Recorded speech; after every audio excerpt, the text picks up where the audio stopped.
30 lifeguard sa Pasakaw, Camarines Sur sa irarom sa life-saving training kan Philippine Coast Guard como pag-andam sa pagruso kan mga ekskursyonista sa banwaan.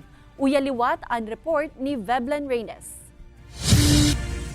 Mantang turog pa ang residentes kan Pasakaw, Camarines Sur, tagaktaknaan ganot kan mga lalaking ini sa pag-ehersisyo. Sindaan 35 lifeguards kan man iba-ibang beach resort sa banwaan na nagpasairarom sa life-saving training kan Philippine Coast Guard. Saro sa indaan, 23 anyos na si Ronald na tulong taon na nagsisirbing lifeguard sa resort na pagsasadirikan sa indang pamilya sa Barangay Karanan. Once na, di mo po, di tama po bagay nahagad na magkaigon ng disgrasya. Once na igo po, igiaramin na po ang igibuhon mi in case of emergency.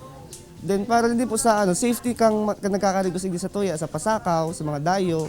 Sa laog ng 5 aldaw, mapasairarom sa training ang mga lifeguard kung sa inpig tutukdo kan Coast Guard ang tamang mga paagi nin pagsalbar sa mga nagiging biktima nin pagkalamos.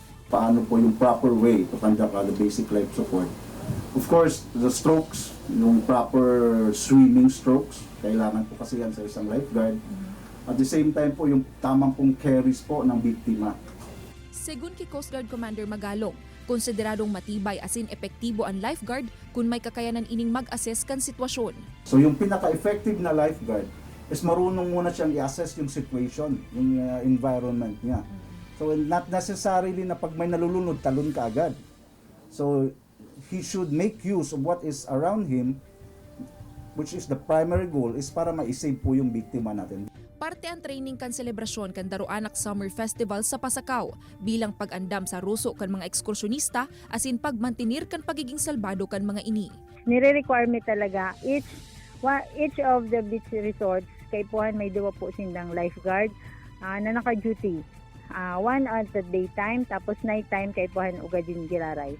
May paninimbagan subutan mga resort owner kung mayong idedesignar na lifeguard asin may penalidad na 5,000 pesos para digdi.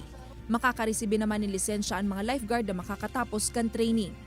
Kaibanan si Jovel Obiso, Veblen Reynes, Balitang Bicolania.